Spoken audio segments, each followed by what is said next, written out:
Good afternoon, everybody. My name is Talbot Brooks, and I'm the immediate past president of the Geospatial Information and Technology Association and host of today's webinar, which is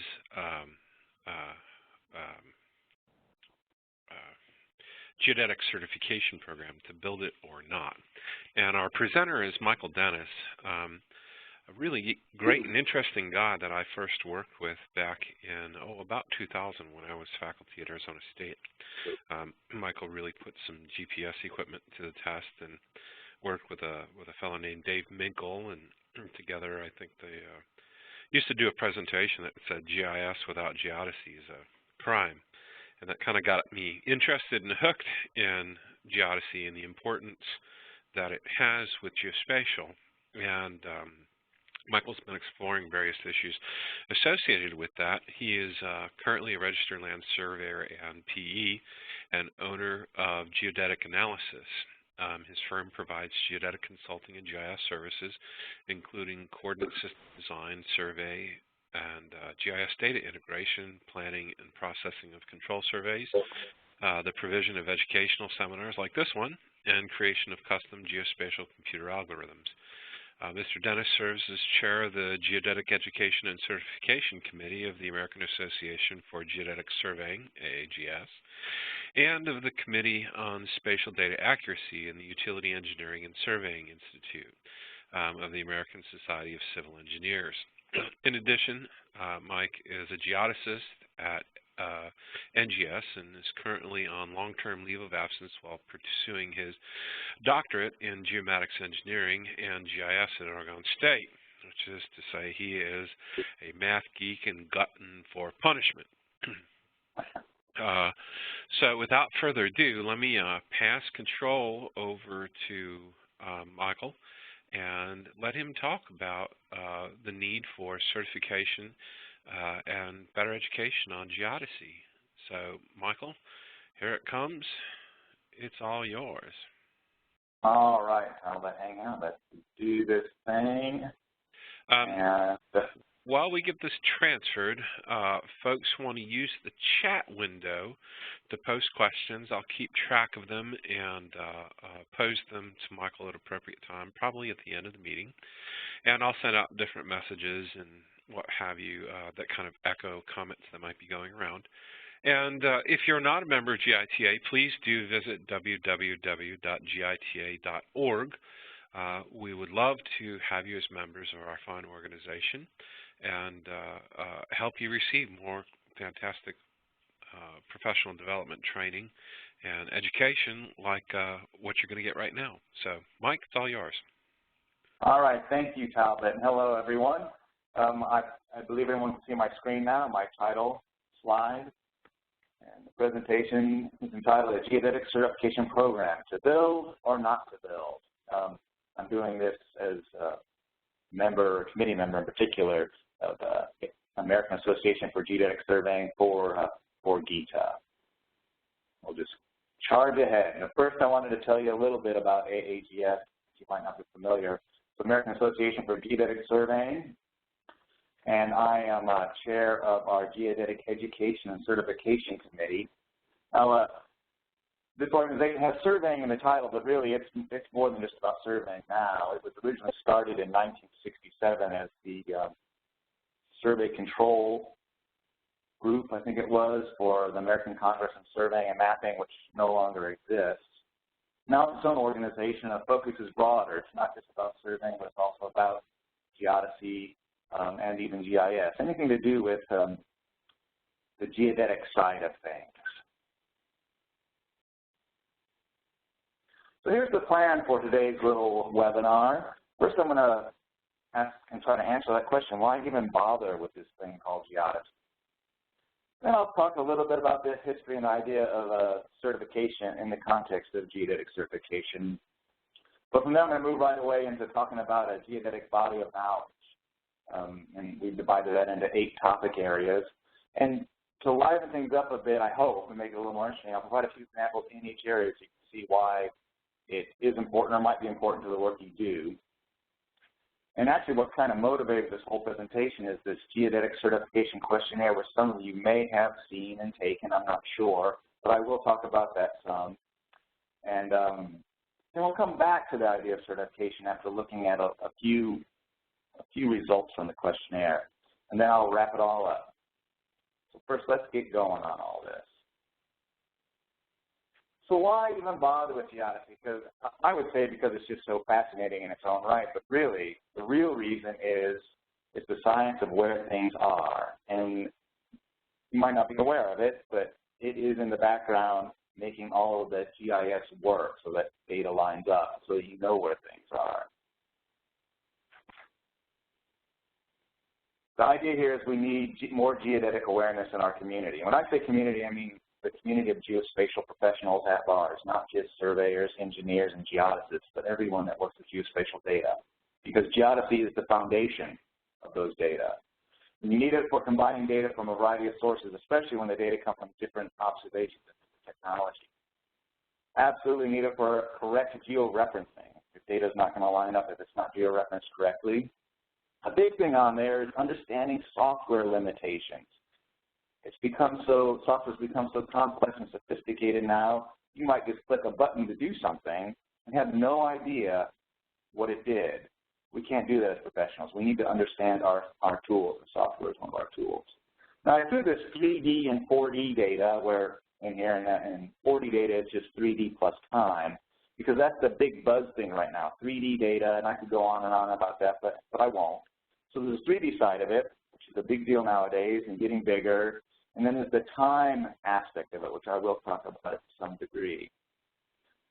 Now, last full item says this is driven by increasing precision of spatial data, and I think it is, and the desire for increased accuracy. Those things aren't synonymous, right? We're getting very precise data, but how accurate are those data? The bottom line of all this is ensuring that spatial data that we have is in the right place and knowing that it's in the right place and by how much. So both those things go together, in the right place and how do you know it's in the right place. A little history on geodetic certification. It was actually it's not new. AAGS tried launching this idea in 1993. It was led by a board member of AAGS. I think he was president at that time, Dr. James Riley. And actually put together a program plan and all that, but there was not enough support. I should probably say there was too much resistance for it to go forward, and it didn't. About 20 years later, actually about 20 years later, 2013 or so, we started reactivating the idea, got the committee going again, changed the name a little bit. I added education to the name. I'll say more about that later. And now, suddenly, there's not that resistance. People especially with GNSS or GPS, people are realizing how important geodesy really is, but it's more than just that. It's more important, more pervasive than ever. And so more professions are being affected by it. Now, as far as this certification idea goes, it's not new, but it's newly brought back to life, and the two organizations working on that right now are AAGS and NSPS, the National Society of Professional Surveyors. But in my point of view, anyway, it would be ideal to get more organizations involved. A broader base of support will mean a higher probability of success. But is it needed? Is it needed? That's really the question. First things first, education. I would argue that education is needed. And as I'm showing there, the name of that committee is now the AAGS Geodetic Education and Certification Committee. You need education. You have to have it as part of the certification program no matter what. You can't have certification without the education component. And I would say the education component is valuable even if certification never leaves the ground. Why is education important? Because geodetic principles are important. For a surprising number of geospatial tasks, it's fundamental. It's essential. Some things cannot be done without it. And actually, I've heard people say, oh, well, I don't use that geodesy stuff, so I don't need to know this. Some of those same people are doing things that require geodetic computations and operations to perform. They just don't know it. They click the button on the computer and it happens. One of the things, though, is that the field is complex, highly technical, so it makes it very daunting for people to go diving into it. Just to give you an idea, I'm going to throw some things up on the screen. Also help try to liven this up a bit. First, so the first obstacle people have are all these abbreviations, right? Look at them all popping up on the screen. Every one of these means something that has a geodetic characteristic to it or a quality to it. And maybe some of you know what every single one of these are. So I feel sorry for your spouse when you have one. That's the abbreviation. It's bad enough right there, but the terminology is also off-putting. And I'm not double-dipping here. This terminology was not represented in those previous abbreviations. So this becomes a real barrier in learning about this very important geodetic side of geospatial data, having to deal with the terminology. So to deal with that, one of the first things we did as a committee is divided this thing we're calling applied geodesy, I guess, into 8 body of knowledge topic areas. And I'll just read them off here, because we're going to go into each one a little bit. First is geometrical geodesy and reference systems. 2 is map projections. 3 had just been called physical geodesy. I added height systems on there. I wish I had done so before, because I realized that most people don't know what physical geodesy means. A big part of it has to do with height. I'll talk about that. Astronomic and celestial coordinate systems. Then the big one for a lot of people, global navigation satellite systems, GNSS or GPS. Statistics and least squares, and geodetic observation procedures. And the last one is standards, specifications, and guidelines. Now they're listed like they're discrete, but they're all highly interrelated with one another, as you might expect. And that'll come out as we start exploring these. So I kind of equivocated a little bit about how I would do this webinar. And initially it was going to be really just mainly about giving you the results of that questionnaire I mentioned earlier. But I decided that would be too painful for all of us. So what I'm going to do now is I'm going to just explore a little bit in each one of these topic areas just to give you a taste for some things that it includes, each topic area includes. Now, it's just a taste. It's far broader and deeper than anything I'll be able to show you here, but I'm hoping to be things that are kind of interesting, or at least some of them visually interesting, too. So I'm going to go through that right now, and just bear with me, and hopefully it'll be edifying and maybe even somewhat entertaining. So first, geometrical geodesy and reference systems, a bunch of things in there. Reference ellipsoids or spheroids, as they're sometimes called, geometric datums or reference systems, and an important one is datum transformations. So going to our lovely Earth, and I'm just going to let these things go so you can see things. I'm not going to worry so much about explaining stuff. Well, we have the Earth, and one of the first things we want to do with the Earth is create a coordinate system for the Earth. And we've done that by fitting an ellipsoid to it and defining this 3-dimensional coordinate system in space called Earth-centered Earth-fixed Cartesian coordinate system. Now that's important because that's what GPS thinks in. So if you deal with GPS, it's really actually important to understand ECEF coordinates. And what this diagram is showing is the relationship between ECEF coordinates and latitude, longitude, and ellipsoid height. Both 3D systems, both important, and both rigorously related to one another. Now this next one I especially like, this is datum transformations. And this is a real problematic issue right now. You may not be aware of it. I'm not sure. What I'm showing here is North America and part of the Pacific Ocean mainly, and I'm showing the horizontal change in coordinates as contours from NAD83 at epoch 2010.0, which is the current epoch of that datum, to this thing called ITRF 2008. But at a different epoch, 1995. Now, ITRF is a global reference frame. For our purposes, we can consider that identical to WGS 84, as far as we're concerned, at the centimeter level. What I'm going to do, first I want you to see, we got a bunch of irregular contours on here, right? If I can use my mouse, we got a 1 meter contour going right across the middle of North America for the North American tectonic plate, 1.5 meters out here on the Pacific plate. And everything's kind of messy, especially when we come to the West Coast, right? So there's more tectonic activity along the plate boundary. So why I'm dwelling on this right now is your software might routinely go between, think you're going between NAD83 and WGS84, but the chances are the software is not correctly performing the transformations because of the time component and the fact that things are moving around. So to illustrate that, what I'm going to do is we're going to move through time. We're going to keep NAD83 at Epic 2010, but we're going to change the ITRF/WGS84 Epic in 5-year increments. We're starting with 1995. You can watch the contours change. The general trend in North America and the Pacific Plate is that the horizontal differences increase with time. So I'll just start doing that. Kind of fun. This is 1995, 2000, 2005. I'm kind of fast on that. 2010, which is an interesting one. Notice all the weird irregularities disappeared. The contours on each plate are smooth. That's because the epics are the same. Input and output epics are the same. 2010, here's close to now, 2015. See 1.5 meters coming into, see way up in northern Canada. Watch, it's going to move south. 1.5 meters is here now. And then 2025. So this is the difference between these two datums in 2025, how they change with time. And again, most commercial software does not correctly perform this transformation.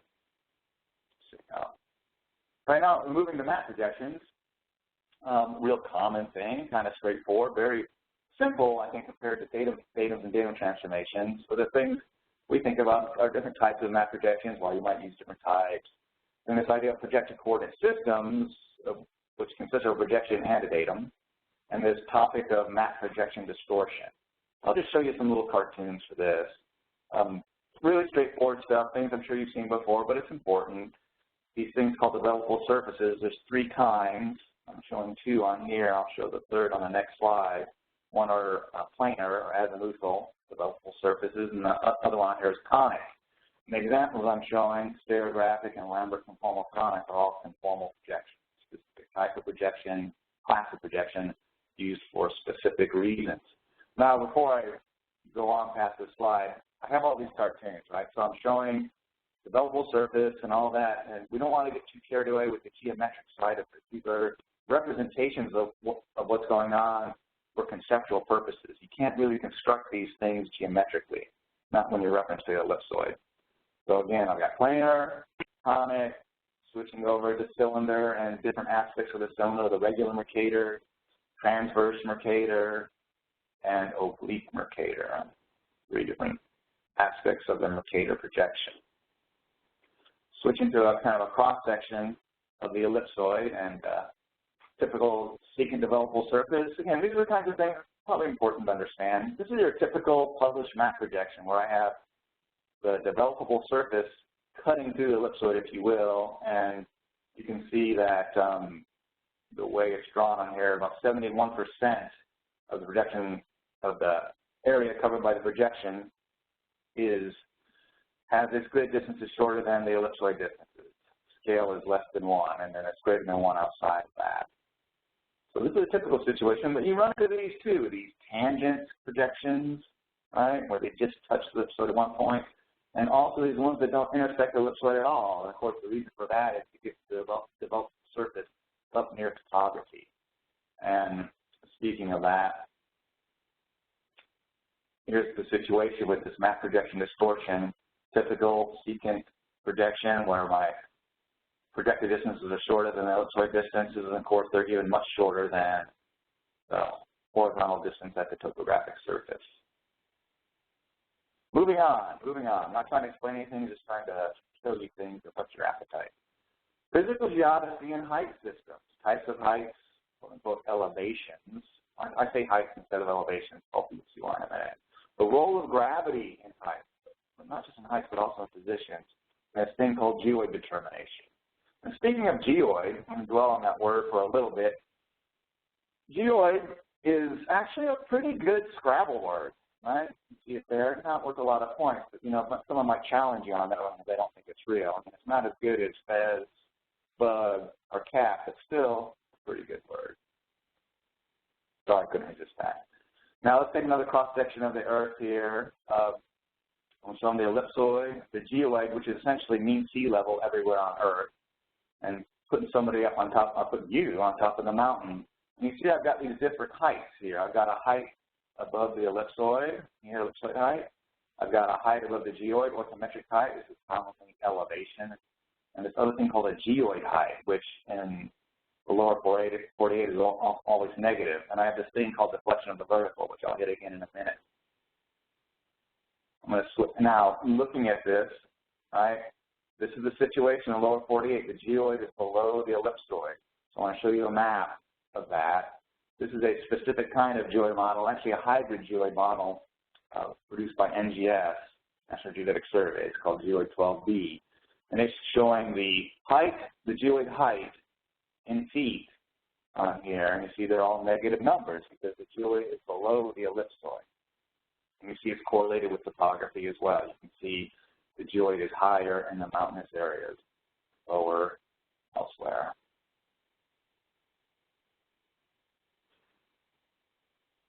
I'm going to go ahead. I went ahead and threw this in here.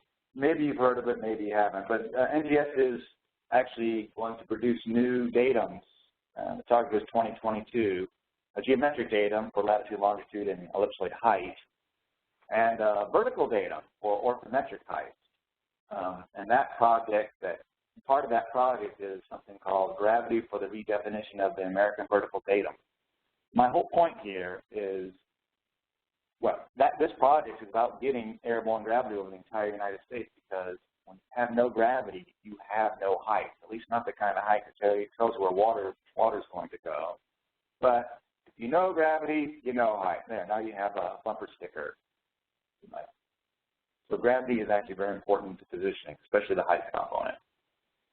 Moving on, next category is astronomic and celestial coordinate systems. Should be where there's different time systems. And actually, our positions are ultimately tied back to the stars. That might sound old-fashioned, but it's reality. We are tied to a celestial reference system. And also the Earth wobbles and all that kind of business, so that has to be dealt with in some way. Now to show this, I'm going to go back to our cartoon that we had before. This time I'm going to put an instrument, say a theodolite, on the surface at different locations. And what I'm trying to show here is that this deflection of the vertical is different at different locations. So a problem here is that, for example, if you do an astronomic observation, you would be doing it with respect to this plumb line that's passing through this instrument. But what you really want to do is have your astronomic observations be referenced to the ellipsoid, because that's the data. So there's one thing that is done is a correction can be computed for converting astronomic azimuth to geodetic azimuth, and that's called the Laplace correction. And just to show you a map of that for the United States, this is showing Laplace correction in arc seconds, and it's associated with uneven distribution of mass on the Earth. So obviously you're going to get large Laplace corrections where there's mountains. We also get them where there's no mountains. There are, I assure you, no mountains in Iowa. There's a gravity anomaly there. So again, even though we're in this modern age, these sorts of things still affect us. Global Navigation Satellite System. A reminder that GNS is a geodetic tool no matter what. And it has its own special kind of coordinate systems, and that's why I showed you ECEF, Earth Center, Earth Fixed, XYZ coordinates. And it's important to understand the technology in that context. So going to that, to this thing, relative GNS positioning, this is kind of like what might be called survey grade. I have a base and a rover and satellites in the sky, and each GPS receiver gets the signals from those satellites, and the position of the rover is computed relative to the base. Right? It's computed from this information. It's not independently obtained. It's computed from common observables, but not independently obtained. I'm going to go a little further with this, again, just to give you an idea. When you're using GPS, it's important to understand to some degree what's going on. So when you do, say, a GPS survey, you would start with a base with coordinates in it, give it latitude, longitude, ellipsoid height, say it would convert it to ECEF coordinates, it would observe get the observable, compute a vector to get the x, y, z of the rover, and then convert it to latitude, longitude, and ellipsoid height. You can use quote-unquote a map projection, get northings and eastings, and something like a geoid model to convert ellipsoid height to orthometric height. Okay, I know that was quick and all that, but that's what goes on. But it gets a little more complicated in reality. Usually a datum transformation is actually applied, and then those transform coordinates are what's projected, and then oftentimes people do some additional manipulation of the coordinates. Same for the height, apply a geoid model to the transformed ellipsoid height, and then do some additional modification of those heights. So this is the simplified computational flowchart for GNSS, which I think is important to know if you use that technology. Everybody's favorite, statistics and least squares. I mean, the idea behind least squares is you can have unique most likely solutions when you have too much data, so to speak. But it's also, well, it's related. It's not just for what you might think of adjusting survey networks. It's also used for coordinate transformation, determining the parameters for that. And related to that is estimating precision and accuracy. So I'll show you something real quick on here. Going to back to our little cartoon of the Earth. For in this context, in this idea, it would be a datum transformation. So I have an ellipsoid representing Earth, but I can have another ellipsoid representing this, a different one, and they can be offset from one another. And this is a very common transformation called a three-parameter datum transformation. The point here is it takes least squares to determine those three parameters. You need a multitude of points to do that. And nowadays, it's also common to compute a more sophisticated one where you also can rotate that reference frame and scale it as well for a 7-parameter transformation. And you can make it 14 parameters by having those vary with time. But again, least squares is what's used to compute those parameters. Somewhat different aspect of this is understanding precision and accuracy and confidence level, that sort of thing. Real quickly, this is a data set of GPS positions that is offset from where it's supposed to be. It's supposed to be at the middle of this plot, but it's offset. So what I can do is compute its precision, which is always computed about its mean location. And there's different ways. I can do it as a circle or more rigorously as an ellipse, but you get the idea.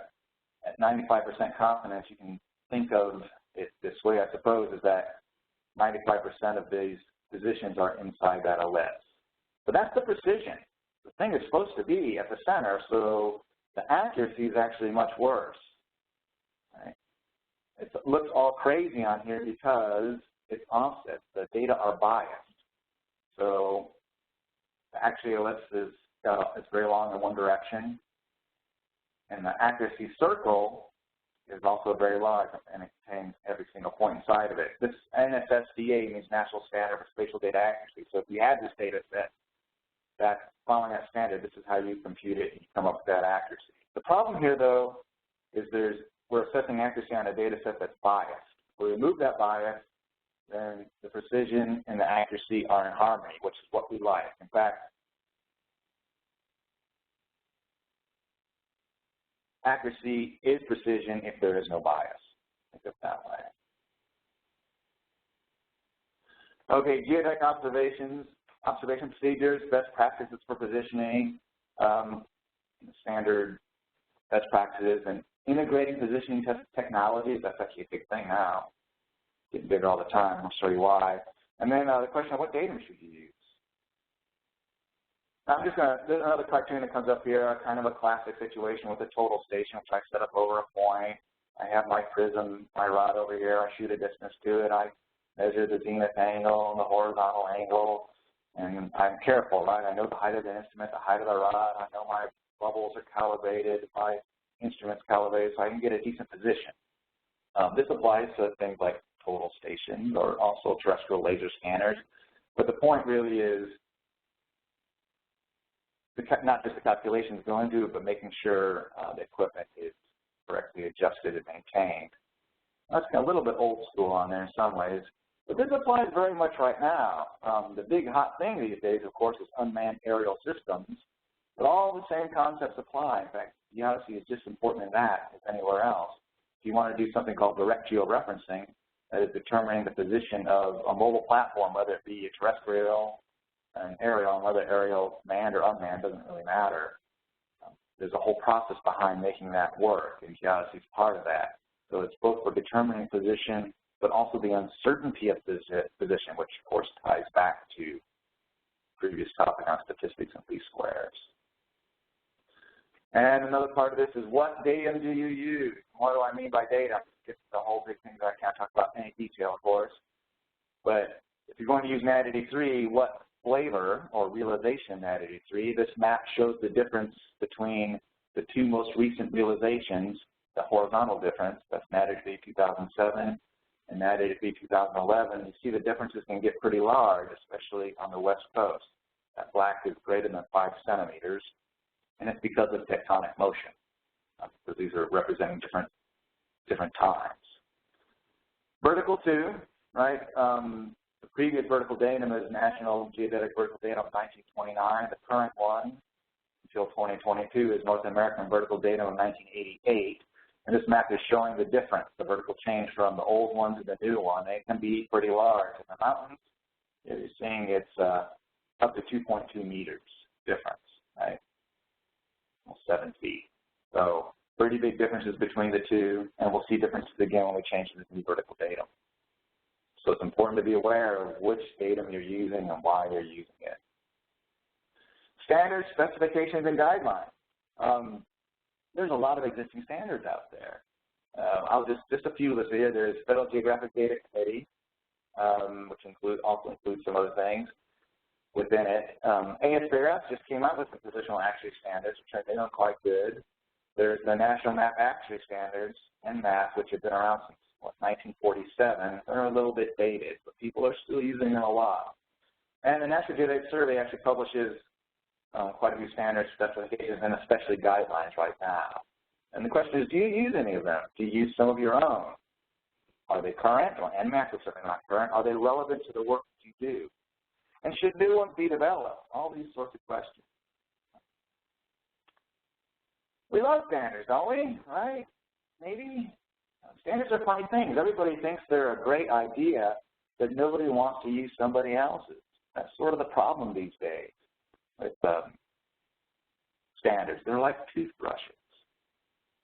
I know I wouldn't want to share that toothbrush. So that's kind of a problem. And I'll get back to that in a little bit. So I went through, now what I've done is gone through the body analysis, gave you a taste of some of the things that impacts and the things that are involved in it. But I haven't answered the question. Is geodetic certification needed or not? Well, as an attempt to get some answers to that, our committee put together a geodetic certification questionnaire.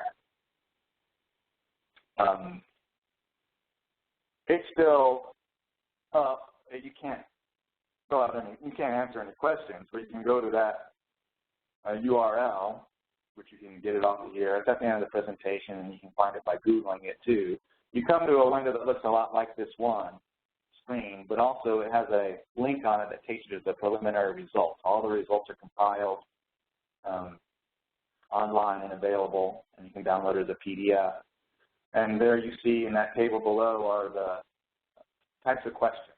It's the 8 topic areas plus general questions. Purpose of the questionnaire. We tried to do too many things with this one questionnaire, and I was criticized for that. But at any rate, it was to help us establish a body of knowledge, to determine the level of support in the geospatial community, to identify areas of interest, and sort of get a bit of a snapshot on the state of knowledge of people that took the questionnaire. Get some guidance on educational content, at least in prioritizing if we want to develop our materials. Also wanted to, of course, raise awareness of the program, so people know what's going on. An important part was to show the breadth and depth of geodesy. In other words, just like what I did a minute ago, just a few things. The idea, we wanted to be comprehensive, but not necessarily broad, and we certainly wanted to be neutral. We weren't pushing any particular way of doing geodetic things, just being as comprehensive as we could.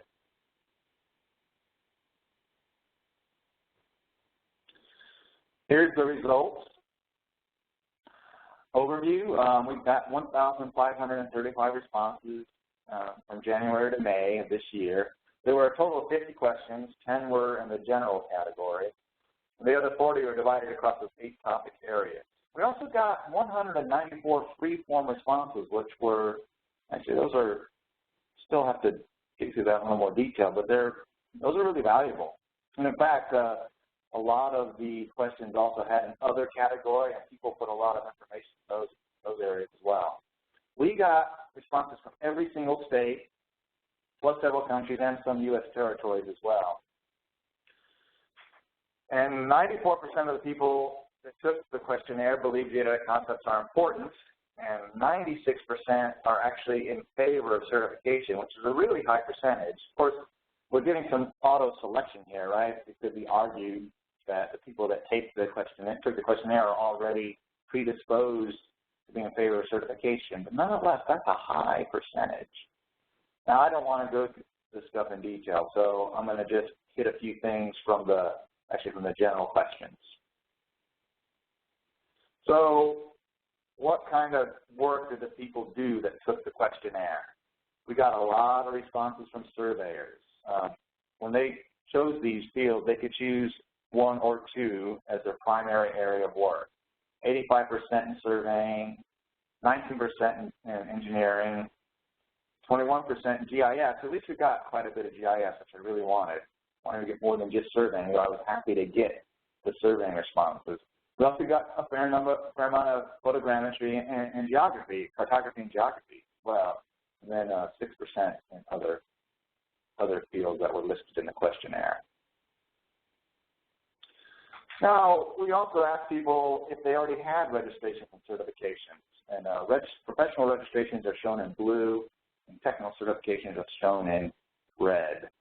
Again, you can see this, we got a lot of surveyors stating it. 70% of the respondents were registered professional surveyors, 7% professional engineers. Then we had surveyor interns and engineering interns as well. So under certifications, a lot less people have certifications.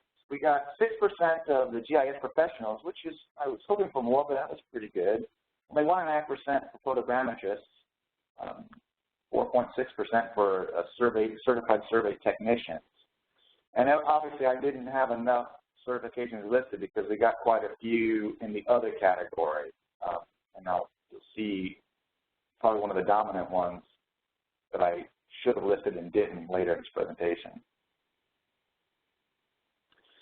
We also have people rank what they thought was the most important of those 8 body of knowledge topic areas. And this is where I wish I'd done things somewhat differently. This was at the beginning of the questionnaire, so I realized that people might not know exactly what I was talking about. Probably should have done this at the end. So that's kind of unfortunate. But a surprise is on here I did not expect. Standards and specifications to be rated as the most important area, even despite that toothbrush thing I showed you earlier. I thought that was that surprised me. And the rest of it is sort of going with expectation. 19% for GNSS, and then geometrical geodesy and map projections are tied, so then that's fine. Observation procedures is next, and then it drops off quite a bit for statistics and least squares. I was very sad to see physical geodesy get such a low thing because I actually think if people knew what I meant when we put it in there, what we meant, it would have been ranked higher. And the lowest, which you sort of expected, was astronomic stuff, because not many people do that anymore in the way that it used to be done. It's still important concepts, though, for other reasons, some of which I mentioned. So going to technical certifications, different professions pursue them as a perceived need, right? They don't just do them because they're fun. They're not fun, actually. They're a pain. These programs are difficult to put together, and you have to have enough interest for people to actually pursue it. There are several geospatial certifications, and I just have some examples up here. One is GIS Professionals from the GIS Certification Institute. ASPRS, the American Society for Photogrammetry and Remote Sensing, as a certified photogrammetrist and mapping scientist. NSPS and the Hydrologic Society of America have a certified hydrographer. A certified federal surveyor, which is one of the ones I should have listed explicitly. A lot of people claim that one in the other category. It's from BLM, Bureau of Land Management, NSPS, and survey technician, also NSPS. And there's a brand new one out there, the Universal Geospatial Intelligence Certification from the U.S. Geospatial Intelligence Foundation. That just came out in middle of May, I believe. So there's quite a few, and there's more than this. Is another geospatial certification really necessary? Is it needed? Hard to say, and we can't really say right now, but here's the intent behind it. It's to demonstrate proficiency in applied geodesy, emphasis on applied geodesy, emphasis on practical applications, right? It's all about, not so much about the science side of it as how to make it work to solve practical problems. So the focus is on concepts more so than the mathematics behind it.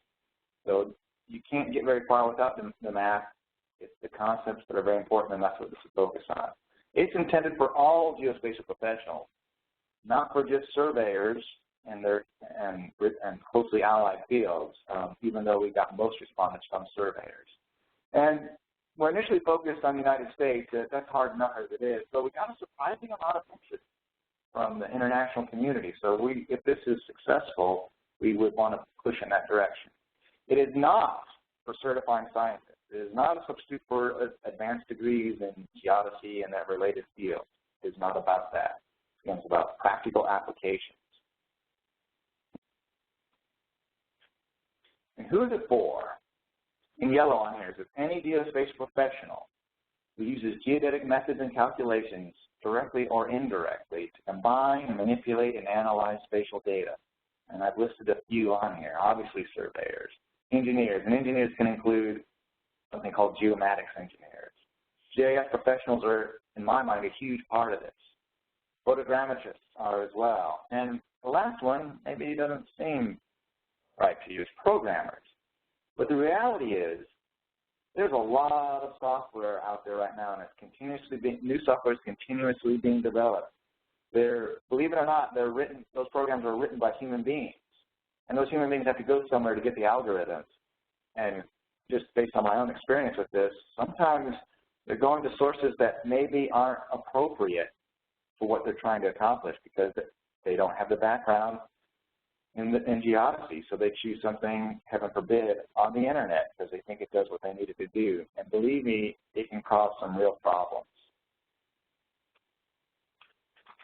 Where to next? Actually, that's what we're struggling with right now, the committee. Probably the biggest thing right now is to continue putting together the body of knowledge. We've really only just got started on that, and it's a lot of work. But also there's a lot of pressure to get stuff out there. People want these webinars. They want these workshops. They want these seminars. We're already being contacted by organizations wondering when we can start doing something for them. So it's a little bit of a chicken and egg thing here. We kind of don't want to jump on the education component, workshops, seminars, et cetera, without having the body of knowledge. But on the other hand, we don't want to hold things up. So we're trying to balance that as best we can. And actually, we're going to be developing some educational content while we're doing the body of knowledge. And the idea that hopefully that will help make a better body of knowledge.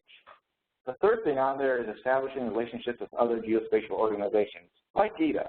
And there's many others out there.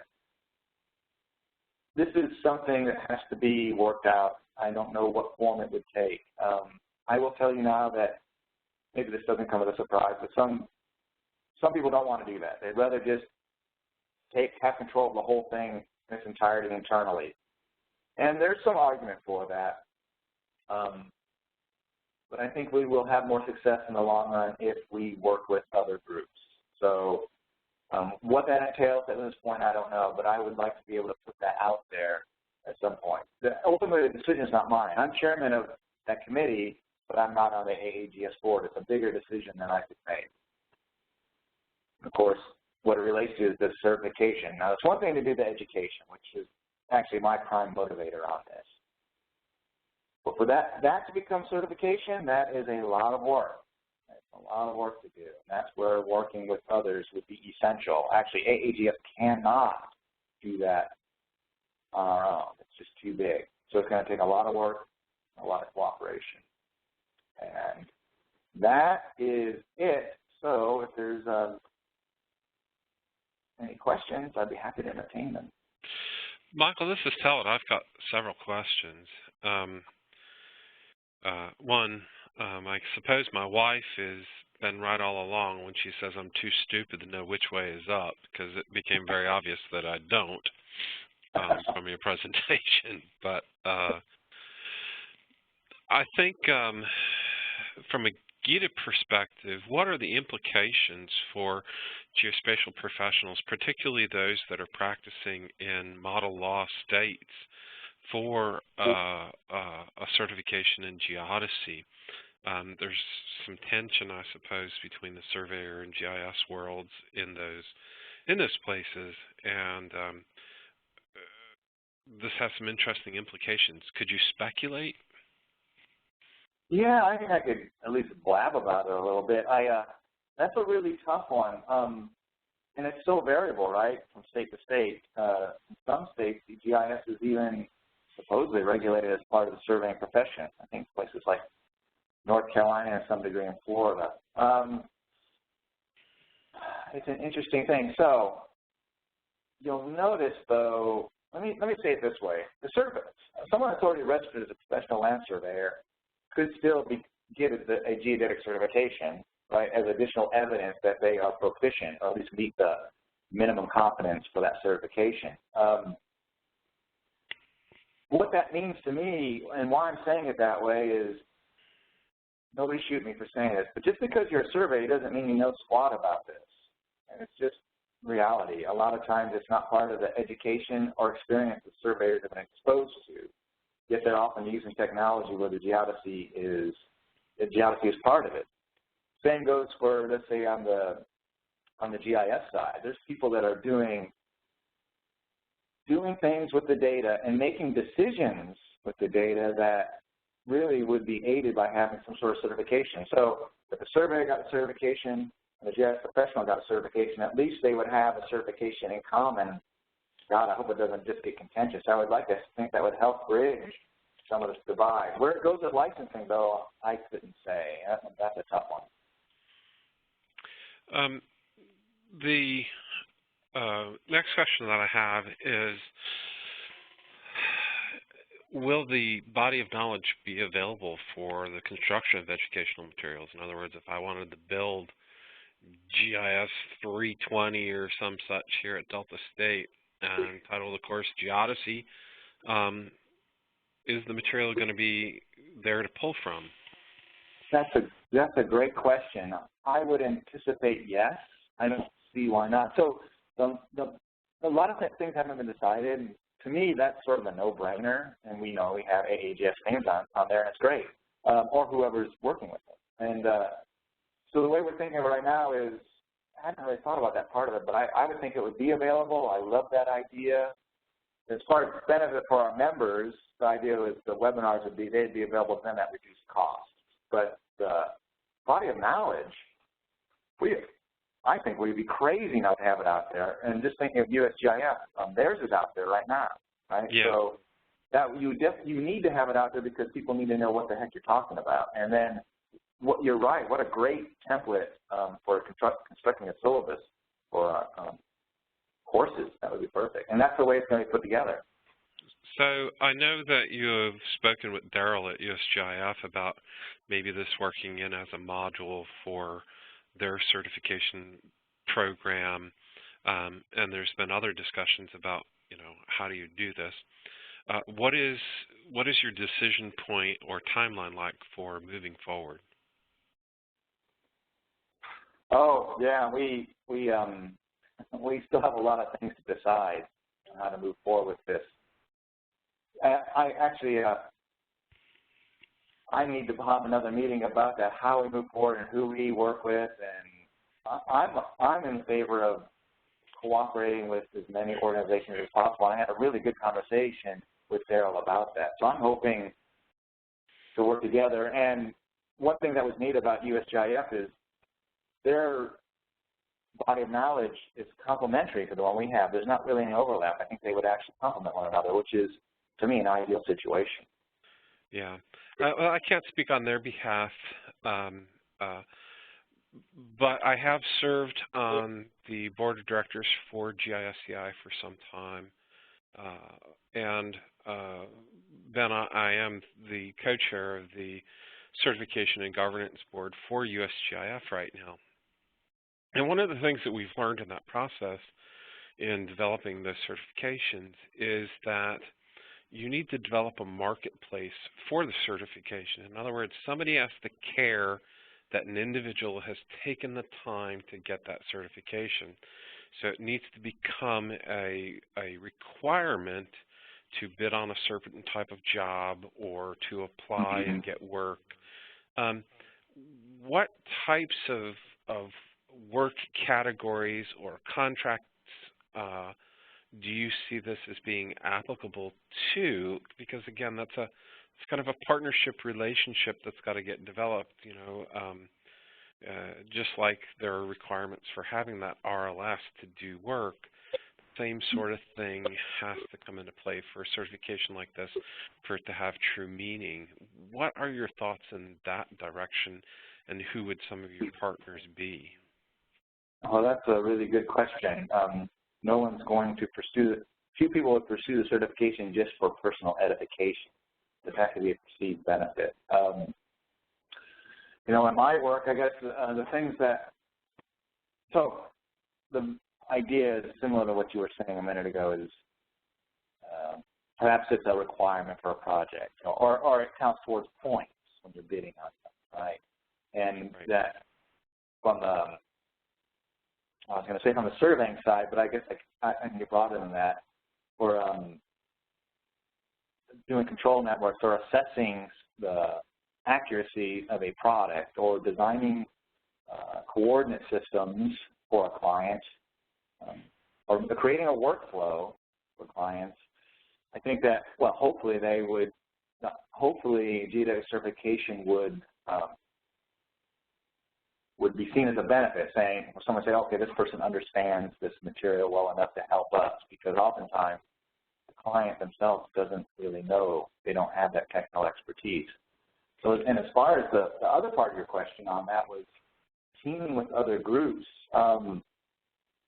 you know, the initial thought on this was some specific groups, because they're very much on the positioning side of things, and obviously NSPS is one.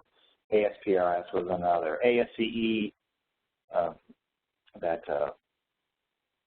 Utility Engineering and Survey Institute, that's a brand new thing, but they actually have a long history in this. That was another group. But I'd like to go broader. Oh, go ahead. Sorry. I would suggest that GITA this is something that's of keen interest to us, because we have many utility members still part of our organization. And for example, East Bay Municipal Utilities District sits astride the Hayward Fault, and what they've measured in one location 50 years ago isn't necessarily there, and they have tremendous concern about geodetic coordinates and how things have moved over time, and are trying to maintain a GIS that manages that data and that information. So I would encourage you to continue the dialogue with us and think in that direction in terms of, okay, what marketplaces would be really interested in this certification. Yeah, I'd point out to anybody that still has some questions, please do pop them into the chat window here. Otherwise, we're approaching the end of the hour, and I'll give Mike a couple of minutes here for some parting shots or comments, and then we'll wind it up. All right, I'm guessing there aren't any other questions right now.